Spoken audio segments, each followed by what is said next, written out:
And that moves us to number 9 on our agenda tonight, the superintendent's report.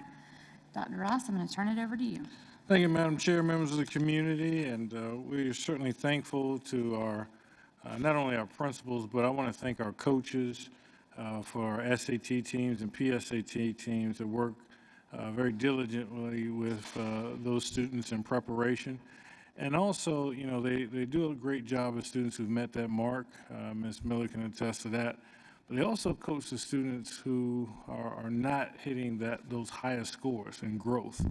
And so while they may not have been recognized tonight for achievement, I do celebrate them for their growth. And so we're asking that all board members write down your SAT scores. We'll pass it to the middle and see if you would have won. I'm joking, I know. But at this time, I would like to continue the celebrations. First of all, we had the opportunity last week to recognize 2 new superstars in our district, 2023-24 District 5 Teacher of the Year from Chapin High School, English teacher Grace Abbott. And we're certainly proud of Chapin High School and Ms. Abbott and her work, and we know she will recognize represent our district very well. Also, our District 5 Support Employee of the Year for 23-24 is Elizabeth Baylog from Harbison West Elementary School, and she is a social worker, so it just shows the full span of that umbrella that we do in order to love and grow our students, so we're very proud of those recognitions. Also, if you have not seen, we want to give a big celebration to Coach Tim Whipple of Irmo High School. He was featured on South Carolina ETV's Carolina Classrooms. Actually, they ran multiple sessions of this as late as today. I think one came on at 10 o'clock this morning, so we're really excited to see Coach Whipple represented. Our own Barrett Isbell was able to put together a series, and they used a lot of Mr. Isbell's film. So we will, if you've missed it, we will have it on our website, but a living legend at Irmo High School, Tim Whipple, featured in Carolina Classrooms. Those are just 2 of the celebrations that we continue to bring in School District 5, a system led by 3 critical questions. Why? Why are we here? Our vision question. How? How do we accomplish that? Why? Our mission question. And then what have we created? It should be our passion, our love, our outcomes. We identify our why as loving and growing our students. And what's special about this vision is that it did not come from one person. In August of 21, we asked our faculty and staff, why do you work in School District 5? And 998 responses came back that they love and grow students. That is their mission. And so the mission developed by our strategic plan was that we would be focused on academic, social, and emotional growth and development. And that's articulated by the whole child continuum, an umbrella of protection so that our students can cross a bridge of support to success. And what are those success outcomes? That's our strategic plan outcomes, that every student feels loved in our schools and that we have demonstrated academic growth in our schools through our 4 performance goal criteria. And so we, as a district, are staying focused on those, on that growth and development. We've done our fall, winter, and spring map. Now we're finishing up testing season. You can see that our measurables are college and career readiness, graduation rate, and growth within those red and blue bars. That's identified as our median student growth percentiles, and that we want to be 55 and above. And so as I shared at the last board meeting, looking at our spring growth projections, we look very, very promising. We have growth since last year's spring results, but very promising. So I look forward to seeing when these results come in. We also report graduation rate, and I must share that while this graph does not look representative of what we want to see, we're recognizing that this is picking up more of attendance issues than on-track graduation. And as the year ends, seniors, the attendance is going down. So things like medical attendance that would be excused are picking up as off-track. We met, Ms. Miller, with Nashonda Walters, meeting with all of the high schools. We feel that we're around 88% of today. So we have we have 2 weeks, so less than 2 weeks. We'll be tracking this to get to our goal. Last year, we were at 89%. So we're working behind every percent to get every number, so we can get every name, every story. But right now, our triage teams believe we're at 88% on pace. And so with that, we have also our college and career readiness. We will have our results back this summer. And so we'll have a update next year on that summer when left off. We were making gains in that area. With right now currently 428 students who are not on track or not currently, I'm not saying on track, but not currently college and career ready. So, but when we get those win results, that will help us in that area. So we also wanted to give Madam Chair an update on a parcel of land that was sold at the last board meeting. And so we know that we took the vote and passed. So I wanted to explain to the public exactly what this is. This was a sale of 164 square feet that is on the, it was sold to South Carolina Department of Transportation. So it's right on the corner of Irmo High School. That's Emory Lane. If you're not familiar, right across from that is Harbison Boulevard and St. Andrews. One of the concerns of the sale was it going to impact the wall, the brick wall that's on the corner there? And Mr. Wiseman and DOT assured me that this has nothing to, it will not impact that area. It's for signal light improvements. And so that is the area that was sold right there on Emory Lane and St. Andrews. Are there any questions? All right, this time we're going to move on to our monthly. Oh, I'm sorry. Ms. Huddle has a question. I was just curious if on the attendance issues, I've heard from a lot of parents who say that recapture is not really as high quality as actually being there to start with, which is kind of makes sense. So I was curious, what are we doing to try to make sure that we don't have as many students in a hole this time next year? Yeah, I think it's, we are working 2 years of an exemption from seat time, where attendance didn't matter at all. And so we are now getting back in the groove that not only do you have to be at school, but the seat time matters, the recapture matters. And so I think it begins at the beginning of the school year, re-articulating that you can have 89 in the class, but if you don't have the 120 hours of seat time, it does not fit. So I think the 2 years of exemption from seat time and now driving that back is important. Ms. Miller, do you want to add anything to that in terms of the triage teams, or Dr. Harris? Yes or no, I'll say you're right on target with that. And in addition, like Dr. Ross was saying, the actual dashboard that we're showing is showing the real time. So we haven't taken that. So it looks like we're not kind of where we are in years past pre-COVID, but we really are about where we were with that. But we are having discussions right now. Each high school does their recapture within a framework. We are having some discussions about what does that look like. Do we want to do something district-wide next year?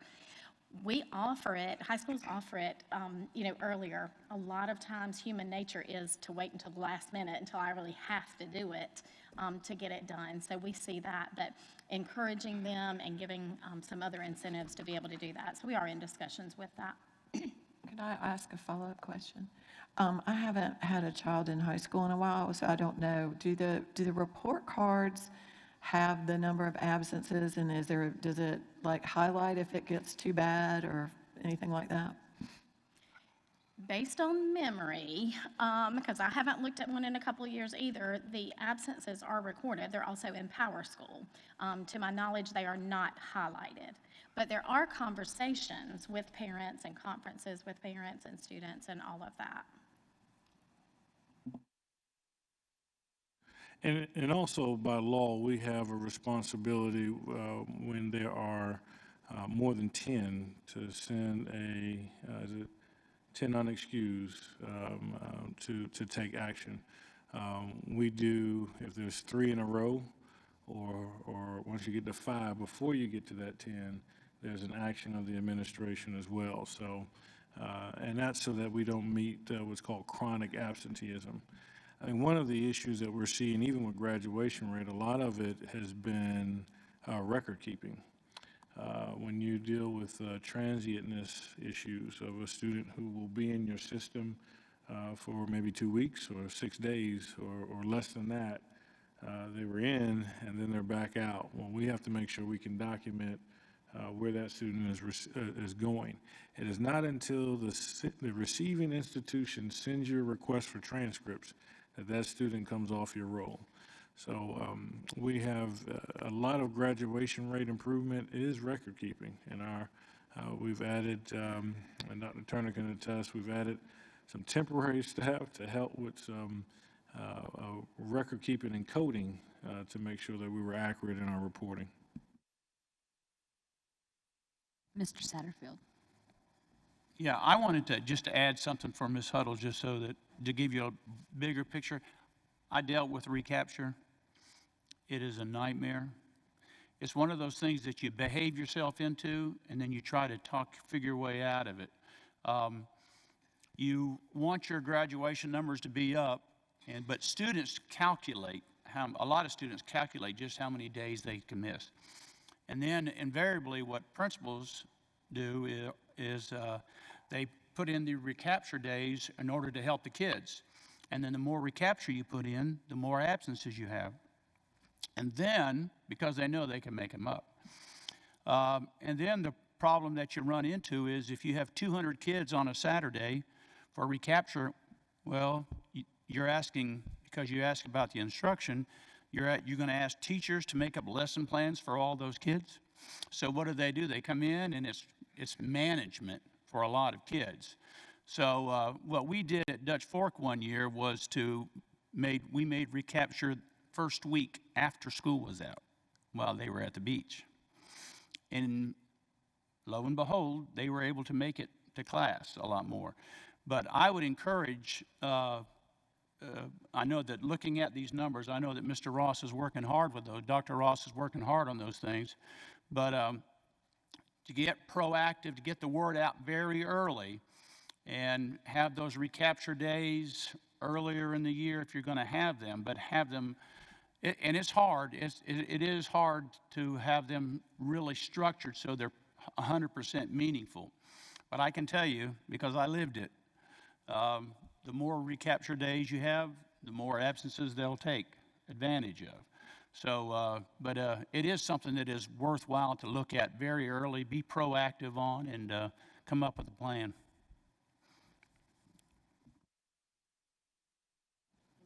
Mr. Hogan. Dr. Ross, of the students that fall in that percentage that are not on track to graduate because of absences, has the individual schools been pretty diligent in communication with those families to make sure they're aware of the potential mountain? Correct. We have weekly meetings. Each school has weekly meetings. They report each triage team reports to the principal. The principal reports to the director of secondary education, who reports to the chief of academics, reports to me, reports to the dashboard, to the board. So that's how that flow of information goes. I think what's going to happen, to Mr. Satterfield's point of behaving yourself in, you had 2 years where it didn't matter.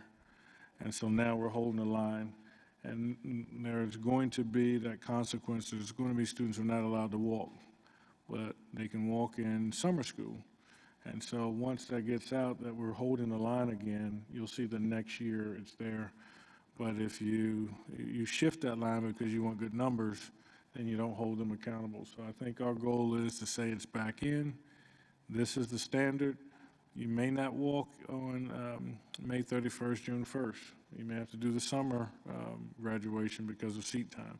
But once we get that in, I think the message will be clear that you have to pass the class, but you also have to meet the seat time requirements.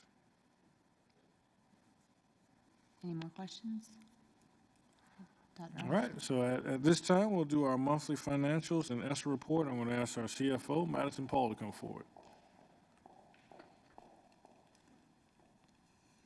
All right, good evening, Madam Chair, members of the board, and Dr. Ross. Thank you for inviting me here tonight to present the monthly financial report for the month ending March 31st, 2023. I want to start with the revenue summary. So currently we are about, this is again through March 31st, 2023. Currently we're about 75% through the fiscal year by time. But as you can see, we have collected about 80% of the revenue up to that point. The local source collections, which is mostly tax revenue, are at almost 95% through the month of March. The state revenue is at 71%. We do expect Tier 1 and Tier 2 to come in the spring from the homestead exemptions, and then the Tier 3 is actually paid out over 10 months and not from the beginning of the fiscal year, so we will receive the full $34 million by the end of the fiscal year. Additionally, we have noticed that our bus driver allocation did go down slightly from the state, but this will be made up through additional funding from state aid to classroom. So in total, we're at revenue through March 31st, 2023 is $171 million, which is roughly 80% of our budget. On the expenditure standpoint, again through March 31st, 2023, excuse me, we are about 67% from an expenditure standpoint, but please keep in mind that all of our employees are paid 24 equal payments. So our teachers and other staff that are less than 240 days do accrue their paychecks past July 1. So that's why you'll notice that expenditure decline from the revenues.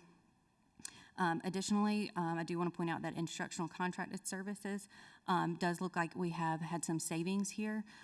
This is mostly in our special services category. I talked to them this week, and we have noticed that in the prior year we had to contract a lot of our services for special services. So this was some of our speech therapists, other occupational therapists, things like that. We have actually brought those in-house, and we're able to fill those positions this year where we were not able to fill those in the past. So we have realized some savings from the contractual services standpoint, but of course the offset is in the true personnel account. Additionally, I do want to point out something that may look a little odd on your report. Under equipment, you'll notice that there's a $701,000 number that is actual year to date. So if y'all will recall, that is for the purchase of the Irmo High School property to do the expansion. So this was actually approved by the former board on October 24th as a general fund balance assignment. So how that works is it is charged to the operating budget, and then at the end of the year, when we get our financial statement audit completed and complete our financial statements, it is then, we'll have an overage from an expenditure standpoint, and that actually goes into the fund balance. There's not an account that we can charge for fund balance. It's a balance sheet item. I'll be glad to take any questions. Any questions? Ms. Huddle? I know we get Title I federal funds, right? Is that because it's a separate fund, is that excluded? Yes, ma'am. So federal funds are Fund 200 and above. So I don't know off the top of my head, I think Title I is 201. And so those are not included. We're just, at this point, just looking at General Fund, which is Fund 100. What all does Title I pay for? Title I pays for, we do have to present a budget, so that's under the Office of Academics, and I'll turn it over to her. She's got Lisa Dudot with it. Sure. So our Title I, there's a ton of things. Schools develop their own plans based within that budget for what they need. Sometimes that's positions, sometimes that's programs, sometimes that's, PD comes in under Title II. So all specific services specific to that school and their needs. Those So are just some off the top of my Are head. there teachers that are funded by Title I? I know we have some, like behavior expectations and academic coaches or expectation coaches. I am not currently aware of any teachers that are funded under Title I, but I would like to check that, Ms. Huddle. Okay, and a follow-up question. I was just researching like what was going to happen with ESSER, and I ran across this article that said that there was some good news in that the Congress passed an increase in Title I. So I was just curious if that's going to roll down to us or not. Do we know? We don't know at this time, so the federal fiscal year ends September 30th, so we wouldn't know at this point what our new funding could be. We wouldn't find out until at least October 1st or later, once they pass their budget. To that point, I just want to make a clarification to Ms. Huddle's. While the ratios for teachers are different in Title I schools than they are in, so do we get funding for that reduced ratio, or is that still operating? No, sir, that's still operating. So they will require us to lower the class sizes, but we have to pick that up on Correct, the yes, local sir. side. Okay. Any more questions for Ms. Paul? All right, thank you. All right, On I to will move ESSER. on to the ESSER quarterly update. So we try to do this every 3 months. I'll start with ESSER 1. We've talked about this one several times. This has all been spent. It was actually all spent by June 30th of 2021, about $1.6 million. Do want to focus on ESSER 2 and ESSER 3 with today. So this is the report through March 31st, 2023.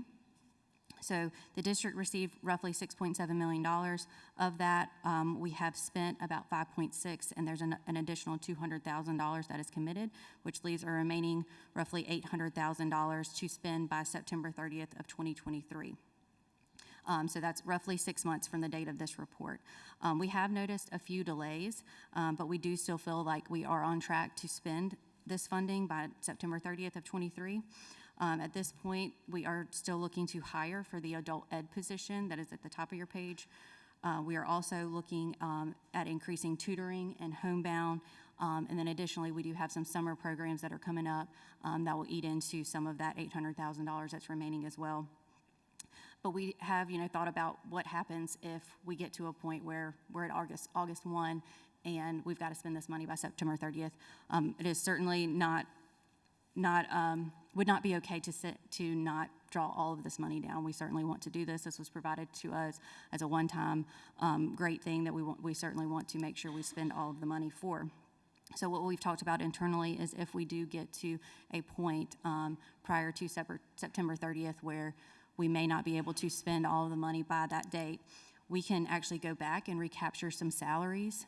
So if y'all will recall, we do have 9 mental health counselors in ESSER 3, and those are 100% funded by ESSER 3 right now. They have not been in ESSER 2 up to this point, but we could certainly move those to ESSER 2 just for that 6-month period to be able to make sure that we spend that money. An additional thought that we have talked about internally is for the accountant position that's actually in finance that is 100% dedicated to ESSER.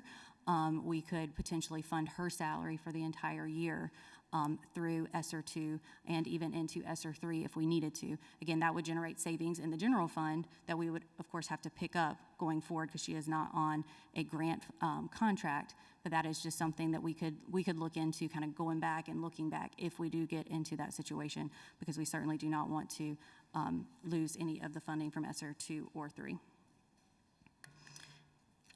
And then additionally, I do want to talk about ESSER 3 a little bit more. So ESSER 3 has a sunset of September 30th, 2024, and this was certainly our largest bucket that the district received. We received roughly $15 million. We have spent about 7.5 with another $500,000 committed, which leaves about 6.7. And again, similar here, definitely the main focus is that first line addressing learning loss. So with ESSER 3, as part of the law, 20% of the budget has to go towards learning loss. So I know Ms. Miller and her team have been really working towards what that may look like. Certainly over the summer, they will be doing some programs this summer and next summer, since we'll have a whole another summer with ESSER 3. As I mentioned before, tutoring and homebound have increased. In some of the other areas, we are looking into some safety and security measures that would still be eligible for ESSER. These would be one-time costs that we would not have to carry on in the future, but would be an opportunity where the district could use some of this grant money to really fund some of the safety and security needs of the district. But again, at this time, we do expect to spend all of the remaining funds by September 30th, 2024. I'll be glad to take any questions. Does anyone have any questions regarding the ESSER funding? Ms. Barnhart? On the improving indoor air qualities in the school facilities, what are, just out of curiosity, some of the things that we have done already using the ESSER funding from either one or? Yes, so I may turn this over to Mr. Wiseman for the air quality. A lot of the equipment that we bought, you'll notice the, what I call the air scrubbers, the ultraviolet lights above certain areas of the school to include the nurses station. That was a big focus of our attention at the beginning of ESSER. We bought additional HVAC units. I haven't had a chance to tell Madison, I finished up a plan to spend the $22,000 out of ESSER 2 on some things, and about ready to drop a $400,000 HVAC system request in for ESSER 3. So most of it, as best we can, capture it down to the actual air quality, which is HVAC repair, preferably updates or new systems for the older systems. Thank you. Any other questions? All right, seeing none. Thank you very much, Ms. Paul. Dr. Ross? That concludes the superintendent's report. All right, does anyone have any remaining questions for Dr. Ross?